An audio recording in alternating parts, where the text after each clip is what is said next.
बिस्मिल्लाहिर्रहमानिर्रहीम। अस्सलाम वालेकुम student, welcome to my channel Sidra economics lecture. आज जो हम टॉपिक डिस्कस करने जा रहे हैं वो है इंस्टीट्यूशनल इकोनॉमिक्स और difference between institution and organisation और फंक्शन ऑफ सोशल इंस्टीट्यूशंस। सबसे पहले हम आते हैं इंस्टीट्यूशनल इकोनॉमिक्स के इंट्रो पे। इंट्रो क्या है इसका? It is also known as institutionalism. जो इंस्टीट्यूशन इकोनॉमिक्स है इसको इंस्टीट्यूशनलिज्म भी कहते हैं। सेकंड इसका है इंट्रो में, the school of economics flourished in 1920 to 30 in union state. जो इंस्टीट्यूशन इकोनॉमिक्स का स्कूल ऑफ थॉट है वो 1920 से 1930 के दरमियान में आया था, जो कि यूनियन स्टेट यानी कि यूके में यूएस में आया था। जो इंस्टीट्यूशन इकोनॉमिक्स का मेन गोल क्या है? गेन मोर प्रॉफिट, यानी कि इंस्टीट्यूशन इकोनॉमिक्स का एक ही गोल है जो होता है गेन मोर प्रॉफिट, जैसे कैसे ज़्यादा से ज़्यादा प्रॉफिट गेन कर सकते हैं। नेक्स्ट आते हैं हम इसकी डेफिनेशन की तरफ। Institution economics define the economics valuation of institution as a part of broader process of culture development is called institution economics। जो हमारा इंस्टीट्यूशन इकोनॉमिक्स होता है ना, वो इवेल्युएट करता है इंस्टीट्यूशन को, जो हमारी कल्चर वैल्यू को डेवलप करने के लिए। यानी कि इंस्टीट्यूशन इकोनॉमिक्स होता है वहाँ पे हम अपनी कल्चर वैल्यू को इंस्टीट्यूट करते हैं। जैसा कि जो है पाकिस्तान में यूनिवर्सिटी में जो गर्ल्स हैं वो गौन पहनती हैं, तो देन ये गौन पहनना हमारा कल्चर है, तो हम इसे डेवलप करते हैं। नेक्स्ट हमारी जनरेशन भी गौन्स वगैरह पे आती है, भी गौन्स वगैरह पहनती है। नेक्स्ट आते हैं हम डिफरेंस बिटवीन इंस्टीट्यूशन और ऑर्गेनाइजेशन। इंस्टीट्यूशन की definition, an establish mechanism to satisfy human wants it's called institution. वो तमाम मैकेनिज्म जो ह्यूमन वांट्स को सेटिस्फाई करे उसे क्या कहेंगे? इंस्टीट्यूशन। इसकी एग्जांपल है एजुकेशनल एंड रिलीजन इंस्टीट्यूशन। वो तमाम एजुकेशन और रिलीजन इंस्टीट्यूशन हमारे कौन से ह्यूमन वांट्स को सेटिस्फाई करते हैं। Some important element include is an institution, ये मैंने यहाँ पे लिखे नहीं, वैसे आपको बता देती हूँ। फर्स्ट है interrelated through social interaction. Second है people live together for common interest, यानी कि इंस्टीट्यूशन में लोग क्यों आते हैं? अपने कॉमन इंटरेस्ट की बना पे। एजुकेशन को ले लें, वहाँ पे स्टूडेंट क्यों आते हैं? सबका कॉमन मकसद होता है, क्या होता है? एजुकेशन, तालीम हासिल करना। थर्ड पॉइंट है फुलफिल सम सोशल नीड्स, यानी कि जब भी हम किसी इंस्टीट्यूशन पे जाते हैं तो हमारी जो होगी सोशल नीड उसे फुलफिल हम कर लेते हैं।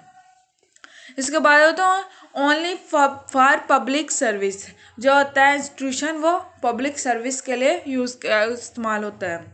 Work under social norms and values, last का पॉइंट है कि हम जो भी वर्क करते हैं वो हमारे नॉर्म्स और वैल्यू के रिलेटेड होगा। देन आता है organisation, group of people work together to achieve their common goals, work to earn profit, work for personal interest। हमारा ऑर्गेनाइजेशन क्या है? ऑर्गेनाइजेशन क्या है कि हमारे बहुत से लोग, ग्रुप ऑफ पीपल इकट्ठे होकर काम करते हैं। क्यों काम करते हैं? अपना कॉमन गोल को अचीव करने के लिए। और वर्क साथ करते हैं ज़्यादा से ज़्यादा प्रॉफिट अर्न करने के लिए और अपने पर्सनल इंटरेस्ट के लिए। For example business and stock market. Business में बहुत से पीपल मिलके काम करते हैं, एक बंदा काम नहीं कर सकता, बिजनेस उसे नहीं कहेंगे। जो यहाँ पे बहुत ज़्यादा लोग मिलके काम करें उसे बिजनेस कहेंगे। तो ऑर्गेनाइजेशन वहाँ वो होगी जहाँ पे बहुत से लोग मिलकर एक गोल के लिए वर्क करें और ज़्यादा से ज़्यादा प्रॉफिट अर्न करें और अपने पर्सनल इंटरेस्ट के लिए काम करें। देन आते हैं फंक्शन ऑफ सोशल इंस्टीट्यूशन। कौन कौन से फंक्शन होते हैं एक सोशल इंस्टीट्यूशन के? इसके सबसे पहला फंक्शन है reproduction. Institution reproduce human goods and services and all other pattern of human life. Material goods and services are produce and distribute by institution by economics institution. यानी कि रिप्रोड्यूस करते हैं। जो होते हैं इंस्टीट्यूशन, वो क्या करते हैं, जो भी ह्यूमन गुड्स और सर्विसेज होते हैं उन्हें प्रोड्यूस करते हैं, रिप्रोड्यूस करते हैं। वो कौन से होते हैं, मटीरियल गुड्स भी हो सकती हैं, और उन्हें प्रोड्यूस करने के बाद डिस्ट्रीब्यूट करते हैं। यानी कि जो भी होगा, कोई ऑर्गेनाइजेशन है, कोई सोशल इंस्टीट्यूशन है, वो कोई ना कोई गुड्स बनाएंगी, गुड्स बना के अपने पास तो नहीं रखेगी, वो कहीं दुकानों पे, शॉप्स वगैरह पे देंगी, कहीं क्या कहते हैं, मार्केट वगैरह में देगी, देन वो डिस्ट्रीब्यूट होगी और पीपल उन्हें क्या कहते हैं, मिल सकती है, उन लोगों तक पहुंच सकती है जिन्हें उन्हें की नीड हो। देन आता है socialisation. The process of socialization start from the birth, continued up to end of life.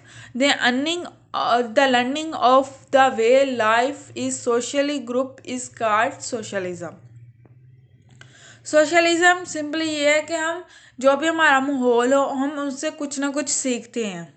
ये सीखना हम कब से स्टार्ट करते हैं, जब हम पैदा होते हैं तब से लेकर जब हम मरते हैं, यानी कि डेथ होती है, एंड ऑफ लाइफ, तब तक हम सीखते हैं, उसे सोशलिज्म कहते हैं। The learning way of life is social group is called socialism. यानी कि हम जो भी एक अपने इर्द गिर्द का माहौल होता है, सोशल ग्रुप, उससे कुछ ना कुछ जो भी सीखते हैं उसे क्या कहेंगे, सोशलिज्म। इसके बाद एग्जांपल है the education institution guide the legal course of social life. यानी कि हम एजुकेशन से क्या सीखते हैं, अपने legal course of social life के बारे में। देन इसका थर्ड फंक्शन है sense of purpose. Every institution established by specific purpose like barter and services shoes of factory। यानी कि जो भी इंस्टीट्यूशन होता है वो किसी खास पर्पस के लिए इस्टेब्लिश होता है, किसी खास मकसद के लिए बनाया जाता है। Like Bata and services shows, जो भी होती है बाटा वालों ने बनाई है और सर्विस वालों ने बनाई है फैक्ट्री अपनी वगैरह, वो किस लिए बनाई है, शूज़ वगैरह के लिए। क्योंकि जो बाटा वगैरह है, इनका मेन मकसद क्या होता है, क्या वो ज़्यादा से ज़्यादा बेटर क्वालिटी के शूज़ वगैरह बना सकें। दैन इसका 4 पॉइंट है transmission of culture. Every generation add something into it from its experience while passing in to next generation. This process of transmission is done by education from informal and informal through various social institutions.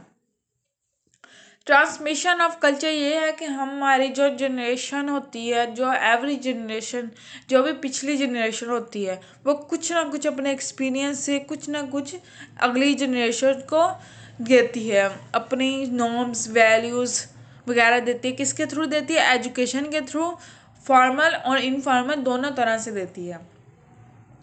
यानी कि अपने culture value next generation में add करने को, next generation को देने को क्या कहते हैं, ट्रांसमिशन ऑफ कल्चर।